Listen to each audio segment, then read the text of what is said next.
Holy HDR Batman. This movie looks amazing.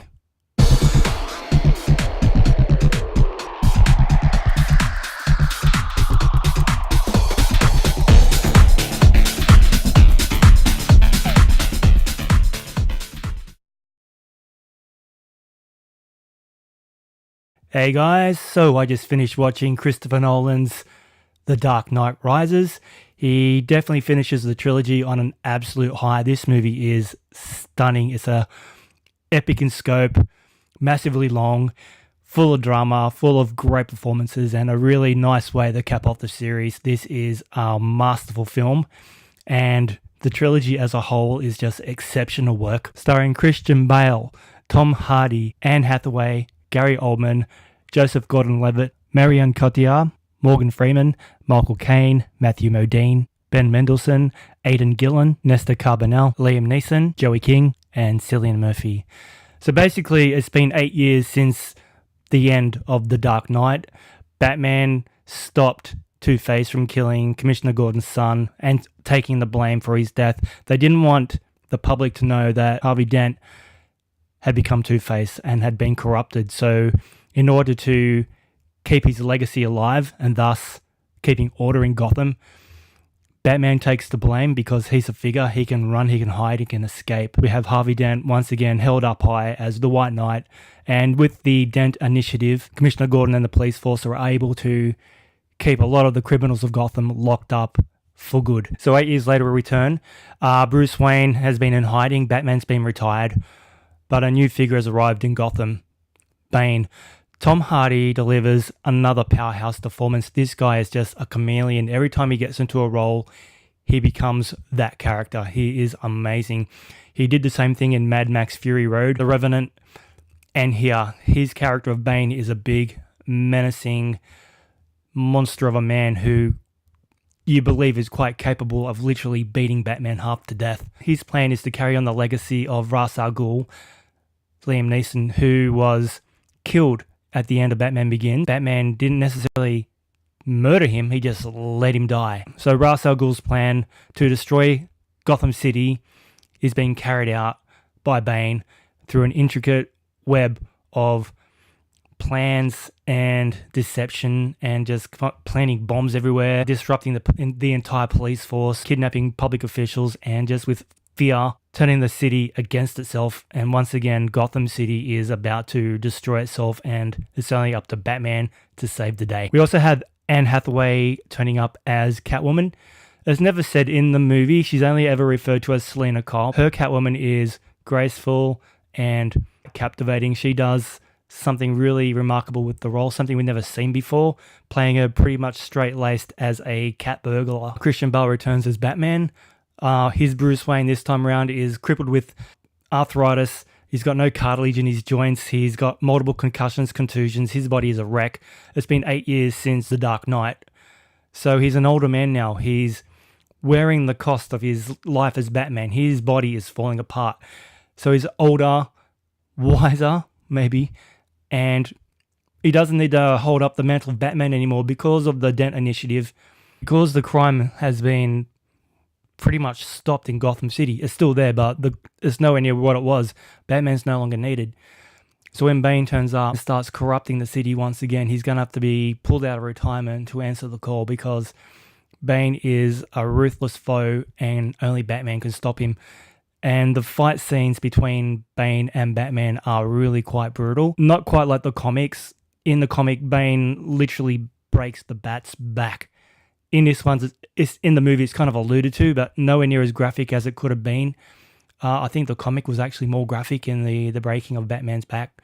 Here is like a pretty brutal fight, but the severity of his injury is not really addressed too much. He is taken out of action for a good portion of the movie and thrown into the pit where he needs to escape. Thus, Batman rises. So that's the basic plot of the movie. Once again, Christopher Nolan just delivers a really masterful film. He is an absolute craftsman. He is so technical, and with his ability and his eye for the camera, it's just astounding what he delivers.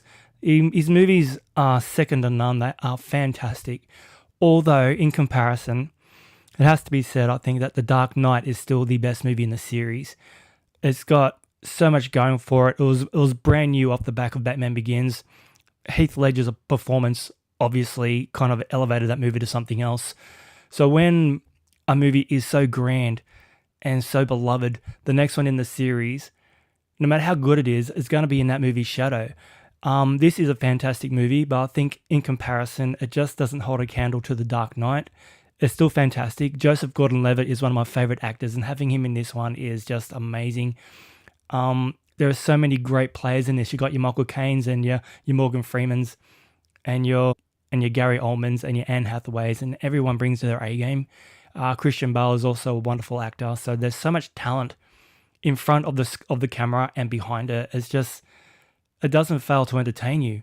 But like I said, if I have to pick 1, 2, or 3, yeah, this one is number 2. No, number 3. I think I like Batman Begins. So if I have to pick, The Dark Knight is the best one. Batman Begins and then The Dark Knight Rises. Not saying it's not a good movie. It is. They're all fantastic. But if you have to rate them, that's the way it's going to go. The HDR in this movie is absolutely jaw-dropping. A majority of the film is filmed in IMAX. And man, does it look absolutely phenomenal. The IMAX scenes in this are just like looking through a window onto the world. There's so much color. The scenes in this, the opening scene where they're hijacking a plane, my God, it takes your breath away how good it is. The colors, the cityscapes, there's a scene where Bane takes over a stock exchange and just all the guys in the different colored jackets, you got the blues and your reds all kind of cowering in fear, and they just leap off the screen at you. It truly is 4K HDR at its premium. This is a disc that you pull out when you want to show your friends how good the format is and try to convince them to go get it, because wow, absolutely amazing. So this is where I'd give the movie a rating. So I'm going to give The Dark Knight Rises a solid 9 out of 10. It was unreal. But the series as a whole, I'm gonna give it a 10 because it's Batman done right. It's a classic series that Christopher Nolan has given us. Yeah, sure, it's not necessarily Batman done comic accurate. He is delivering us a Batman in a real world setting. So if anything, this kind of series would be an Elseworld comic more than anything else. It's taking the Batman and the law and all the characters and putting it into a different situation than what we'd normally get. So all the fantasy stuff, all the suspension of disbelief is kind of, well, you still use that, but it's pushed aside more for a grounded reality type of approach. So yeah, Batman, as delivered by Christopher Nolan, is definitely a realistic take. Well, as realistic as you can get, as opposed to what we get later on with Batman vs. Superman and Justice League with Ben Affleck now in the role. So there you have it. The Christopher Nolan, The Dark Knight Trilogy is groundbreaking stuff. If you've not seen it, then obviously, man, you are living under a rock. Get out from under that rock and go watch the movies ASAP. If you don't have access to 4K HDR, that doesn't matter. These movies are still fantastic. Watch them, put them in your head, put them in your eyes, and enjoy them because they are astounding pieces of cinema. And that's exactly what it is. Good old-fashioned storytelling. Done supremely well by a master of his craft. There you have it, guys. That's Christopher Nolan's The Dark Knight Rises. Once again, the 4K HDR, absolutely amazing. Pick it up if you have the means. So, what do you think of it? Leave a comment down below. Don't forget to subscribe. Throw me a thumbs up or a thumbs down, and I'll catch you in the next video. Thank you for watching.